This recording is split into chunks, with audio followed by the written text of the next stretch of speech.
I don't want to scare anybody. I've never done this before, so I'm looking at the sensor on the microphone and making sure it's not like scary.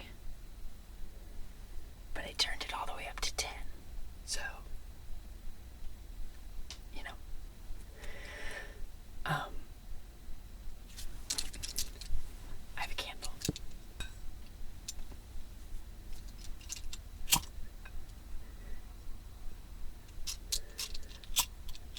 The lighter's almost out.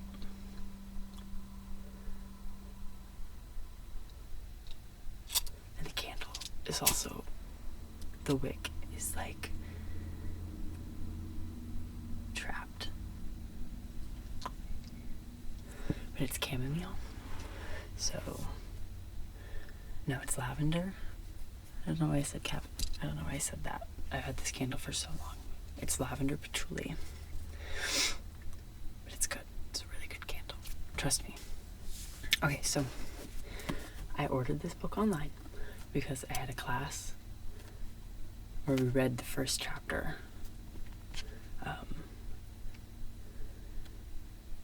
Expanded Cinema. And I really like the cover. Look at the bird. Like, this is so creative. That's so cool. And then I like the side. It's like expanded. But the first chapter was really, really good. We read this heading, and then we read this heading. They're both a few pages each. But it was a good enough introduction. His style is very perfect. It's awesome. Like it's like riveting. It's so good. But I got this copy. It's used. I got it online, and it's got all these highlights and stuff. That makes it so much better. I feel like anytime I get a book that's used and it has highlights, I'm like, gold mine, score. Couldn't be better. The kind of essays I like to read are the kinds with poetry like sandwiched in the middle, or that even like reference poetry like in the text. That's when you know you found a good writer. When he writes poems, yeah, extra points if it's like their own poems. It's not even just other people's poems.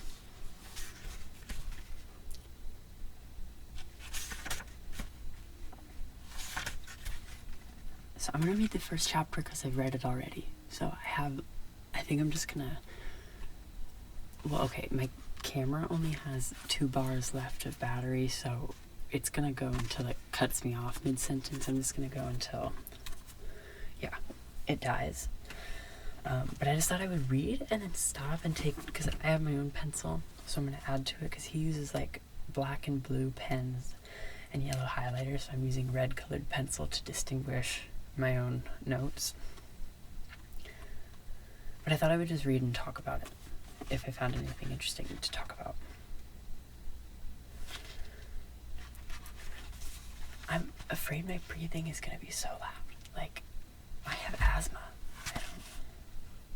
You know what I mean?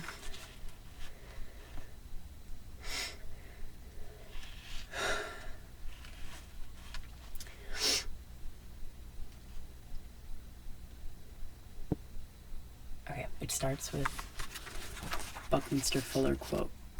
He also, I don't really know who that is, but he wrote the poem in the preface or introduction.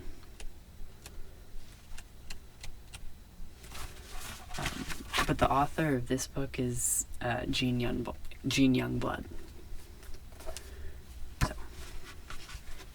as a child of the New Age for whom nature is the solar system and reality is an invisible environment of messages, I am naturally hypersensitive to the phenomenon of vision. I have come to understand that all language is but substitute vision, and, as Teilhard de Chardin has observed, the history of the living world can be summarized as the elaboration of ever more perfect eyes within a cosmos in which there is always something more to be seen. It is that something more that has fascinated me since I became aware of the limited range of ordinary consciousness, chiefly is manifested in the cinema. We are witnessing a metamorphosis in the nature of life on Earth. Art, science, and metaphysics, separated for so long in the specialized world of Western man, are reconverging. The interface reveals a broader and deeper reality awaiting our investigation. An increasing number of humans are beginning to understand that man probably never has perceived reality at all because he has not been able to perceive himself.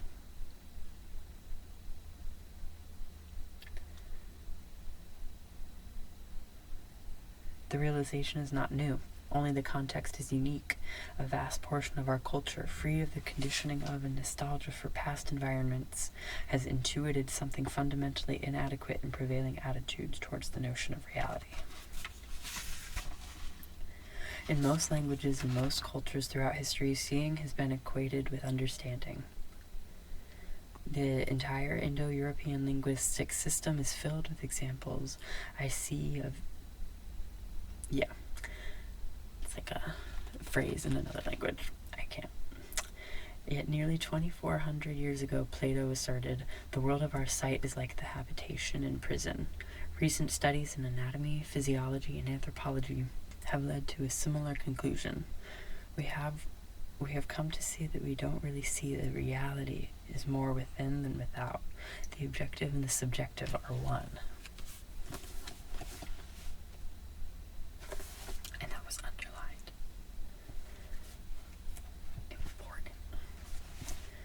At the same time, science has taught that there is no purely physical reason for the disparity between apprehending and comprehending. We know, for example, that 38% of fibers entering or leaving the central nervous system are in the optic nerve. It is estimated that as much as 75% of information entering the brain is from the eyes. Current research indicates approximately 100 million sensors in the retina and only 5 million channels to the brain from the retina. There is a great deal of evidence to suggest that information processing is done in the eye before data are passed to the brain. Pure process. Pure eye.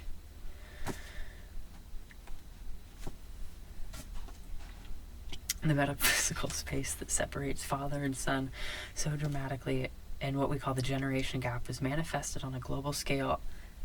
This is my favorite part. I love this shit.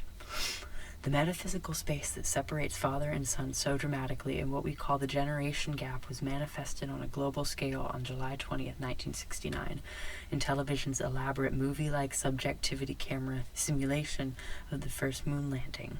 The history of subjective art, with its emphasis on content, came into total confrontation with the history of objective art and its emphasis on process. As we saw the event, reality was not half as real as the simulation because it was the reality of a process of perception. We were seeing nothing but video space. The simulated reality turned out to be only the reality of a simulation. Objective awareness of a subjective process was all that mattered, and history's simulation suddenly became irrelevant. Thousands of years of theatrical tradition were demolished in 2 hours before an audience of 400 million world persons. It's so good. And you can tell he's like poetically minded. I appreciate that. Like, it's just beautiful language, you know? I love that part.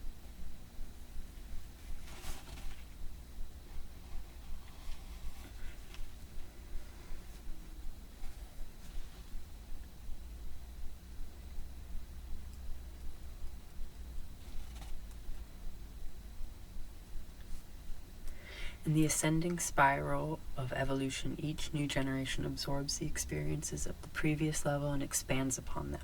Teilhard has termed this hominization, the process by which the original proto-human stock becomes increasingly more human, realizing more of its possibilities.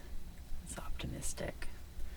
This consciousness expansion has reached a velocity of evolutionary acceleration at which several transformations occur within the lifespan of a single generation. Because of mankind's inevitable symbiosis with the mind manifesting hallucinogens of the ecology on the one hand, LSD on one hand, and his organic partnership with machines on the other, an increasing number of the inhabitants of this planet live virtually in another world. The messages to be discussed in this book are of that world. So you got LSD, an iPhone, nobody's hanging around anymore in the real IRL.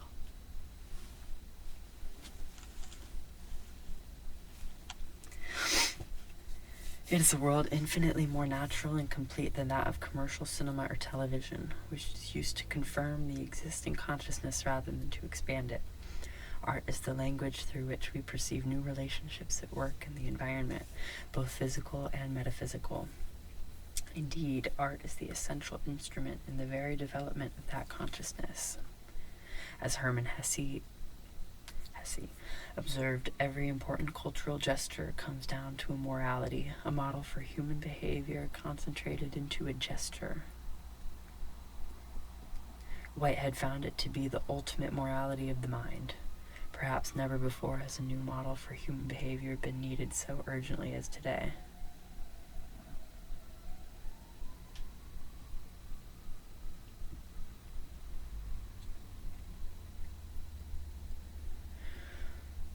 We who are about to inherit the earth from our fathers will receive it with a brave new design. We see the whole earth, and thus we see the illusion that has characterized life upon it.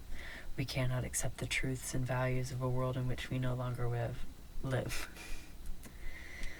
We are a generation of desperados. We move across the landscape with bold abandon because we intuit that the birth certificate is the only credit card. The word utopian is not anathema to us because we know that the illusion can be shattered within our own lifetimes. That the industrial equation means practical utopianism for the first time in history. It's all a lie. Boo-hoo.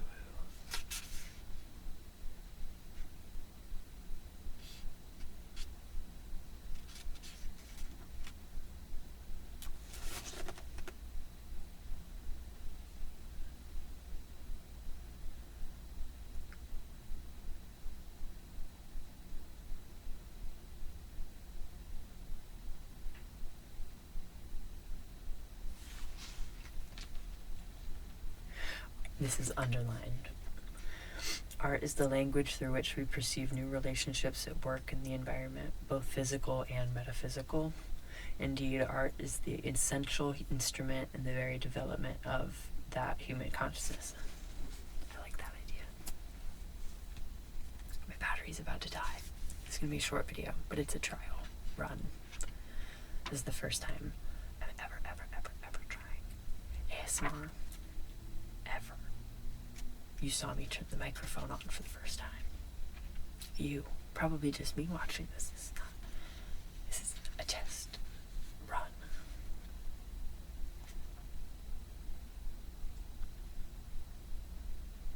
Like, I don't know whether to talk softly or whisper. So the whole time I'm probably like going between them, because I like soft spoken, but it's hard for me to like, it's a groove.